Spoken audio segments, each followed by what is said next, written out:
So I am Surya. I will be presenting our work on CodeQueries, which is a new data set of semantic queries over source code, and how we used it to evaluate query answering over source code. Right. I will first try to provide you with the motivation why this is an interesting problem and why there was a need of a new data set. Right. Then we would see the process that we follow to curate this data set, and we will then get into the experiments that we have conducted for query answering over source code, and we'll discuss the findings, and we'll close the talk with that. Right. So developers come across different queries related to correctness, reliability, maintainability, and all other stuff, right, of their code.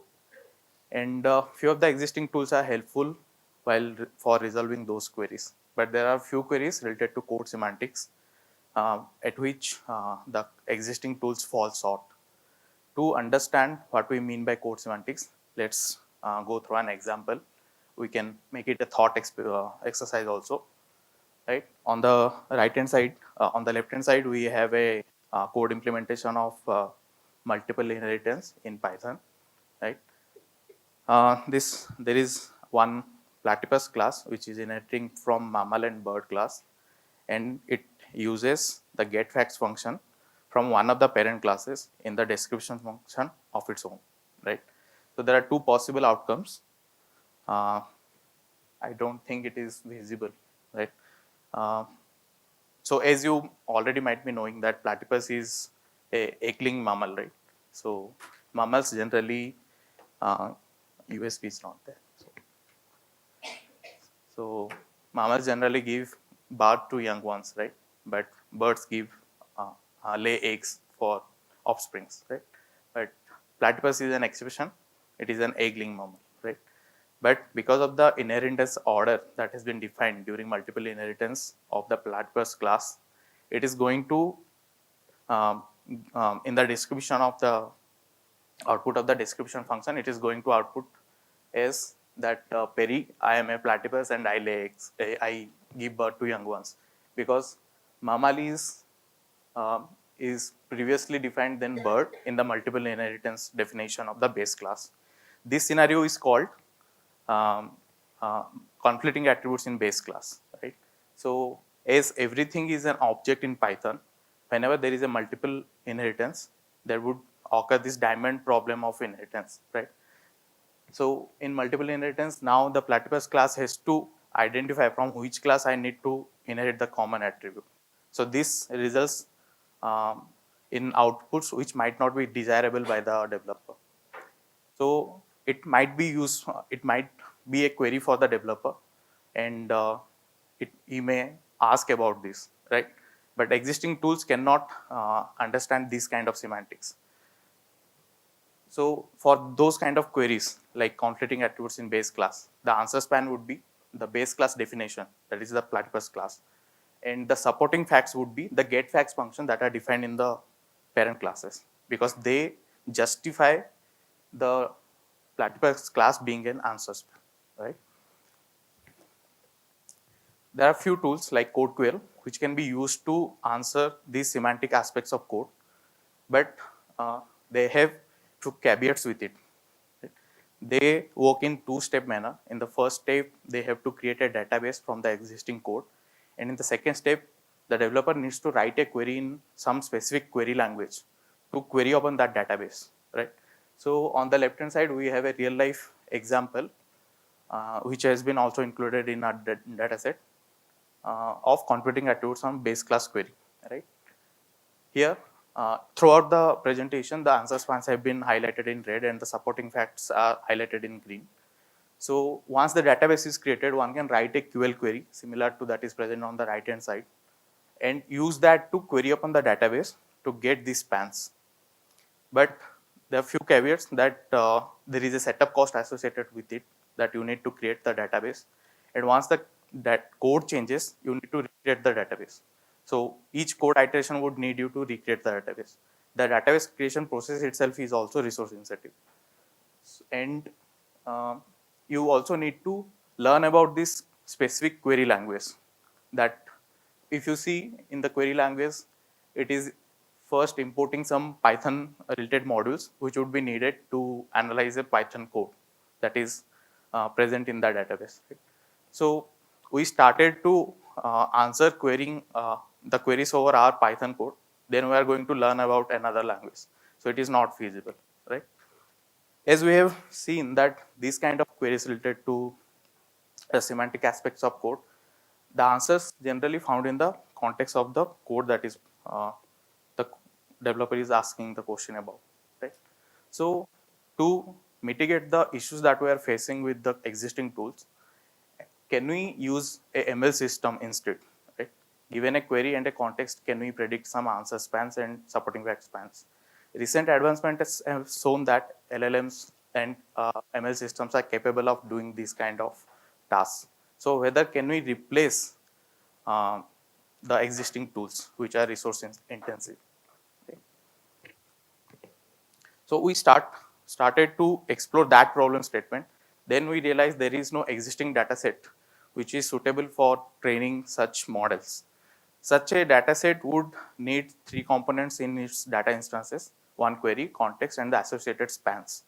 But the existing question answering data set over code doesn't have those rich features, and additionally they are only at function level. The code context they provide are at function level. We also try to analyze this problem over a larger code context level of module. So from that perspective also existing datasets are not suitable, and because of those reasons we decided to create a new dataset. So the data preparation process is as follows, that the three components that we need: the query we would get from the official Python package of CodeQuery, and we would use the natural language description of those CodeQuery queries as our query in our dataset. Then we have taken the ETH 150 open dataset as our source of code context, and we would consider independent files as independent code context. We would run these odd 130 queries over these independent files, and we would get some spans, answer spans and supporting fact spans. Right.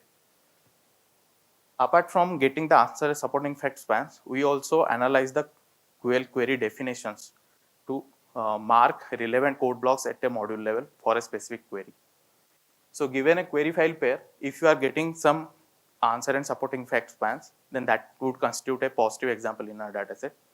If you don't get any span, then that would constitute as a negative example. I would discuss more about the negative examples in detail.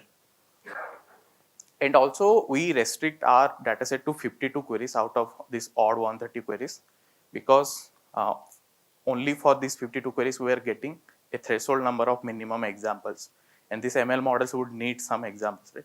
So we discard the other queries. Yeah. Now this is the QL query that format that would be needed to analyze CodeQuery databases. You first import some language specific modules, then you write the QL query in the syntax of from where select. In the from clause you define your target programming constructs. In the select clause you define predicates which can be imported from the Python module that you are getting in the QL query, or you can define on your own also. You can define those predicates which these programming constructs need to satisfy, and in the select clause you can return some or all of those programming constructs that are defined in the select clause, right? So if you see the select clause, there can be multiple columns that can be returned. So if a single column is returned, then that we would consider that instance as a instance of having answer spans without any supporting fact spans. And if multiple spans are returned, then we would consider that as a answer span with supporting fact spans. So here also we have highlighted the answer spans with red and the supporting facts with green.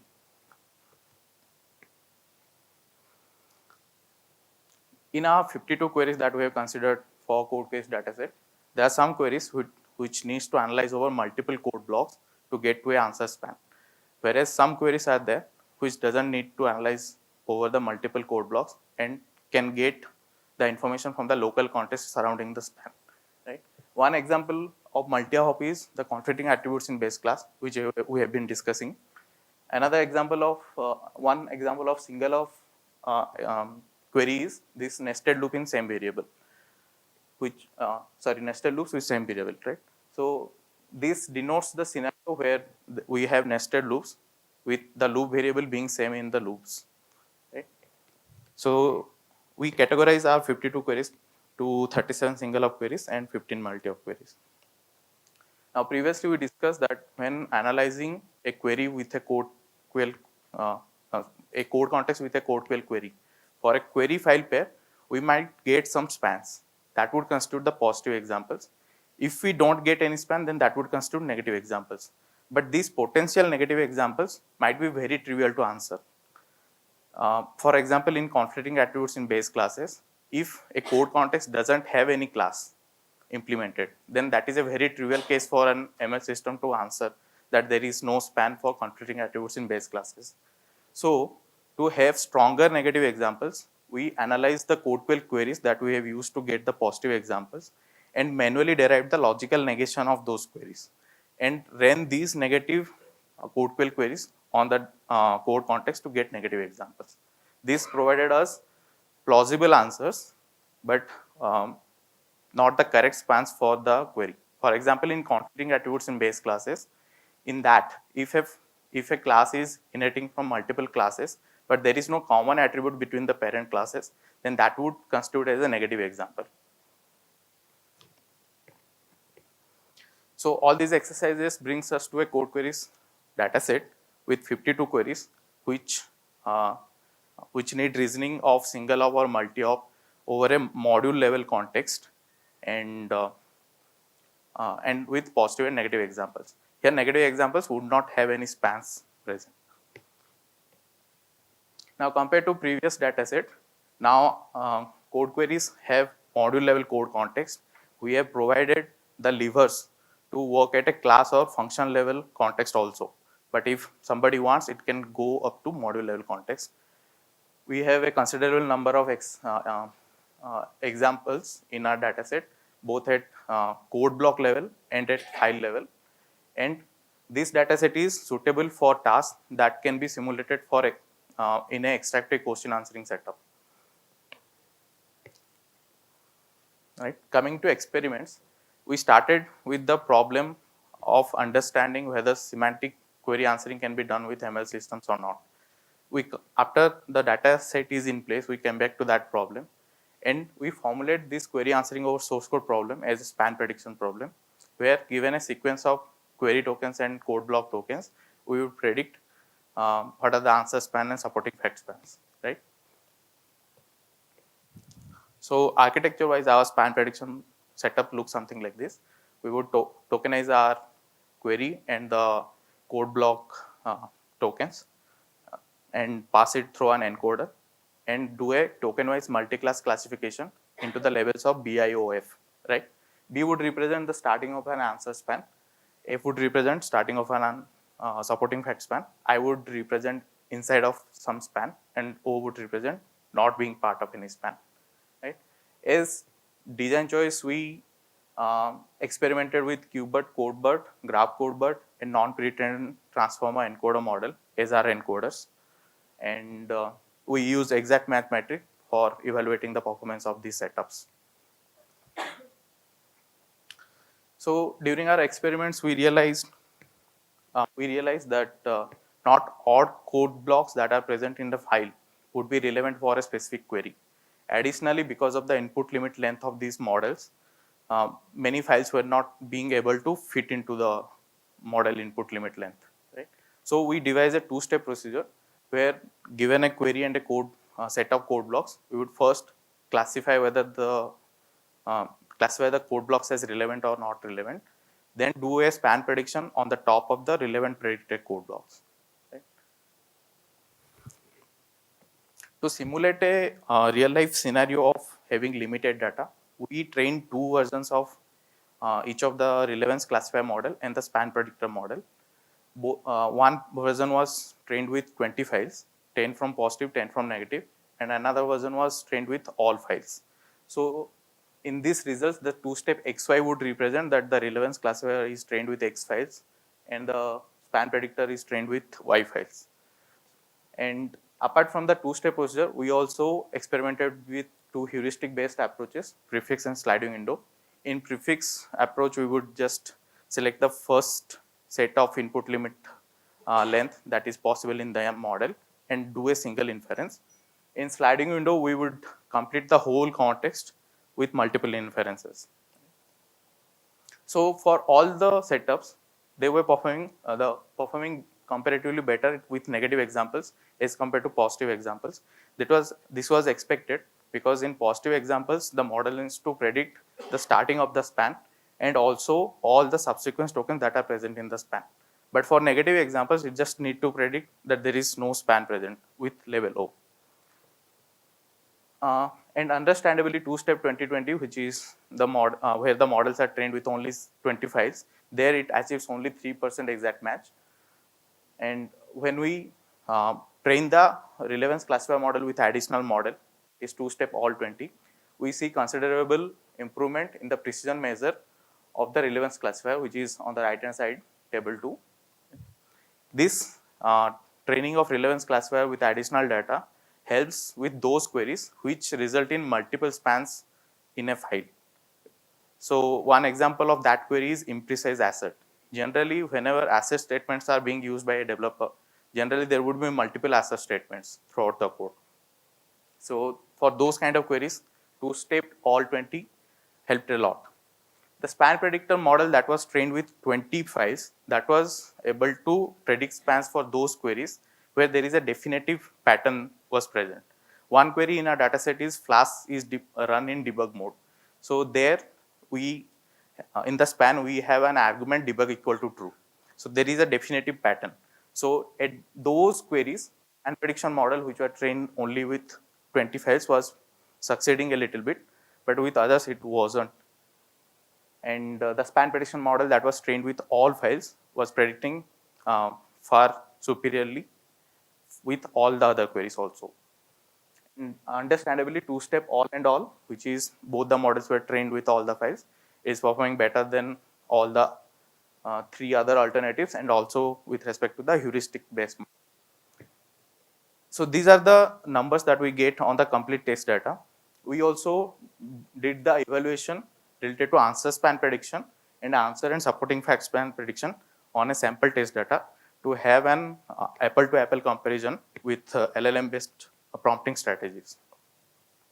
With prompting strategies, we used GPT 3.5 Turbo as our LLM, and we experimented with zero-shot prompting and few-shot prompting with BM25 retrieval.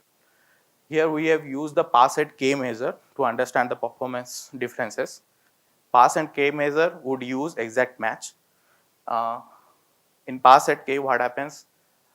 We generate n samples and randomly select K samples out of those. And pass at K would measure how many such random samples were correct. So it's kind of some combinations will come.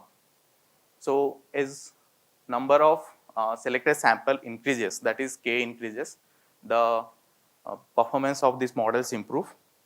These models, so this table 4 is an apple-to-apple comparison with table 3, which we get with the fine-tuned models.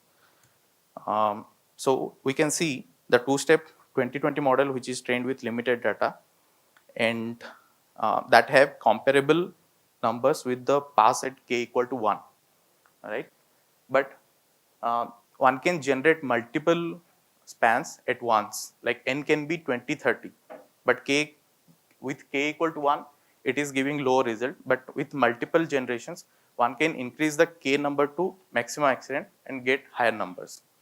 So from this, we realize that with limited data, LLMs are a better bet, but if you have more data, then most probably you should go with fine-tuned models, right? And yeah, and few-shot prompting was performing better than zero-shot prompting. One notable case that we have observed during the prompting strategies, the model was confused between between predicting the spans and completing the code many times in zero-shot prompting. But in few-shot prompting with examples, it was able to understand that the spans need to be predicted and doesn't thought of is an exercise of code completion, right? And we have better performance with simpler queries. Now there can be different notions of simpler query. We checked with most of them that if there are more code blocks to analyze, then that would hamper the performance.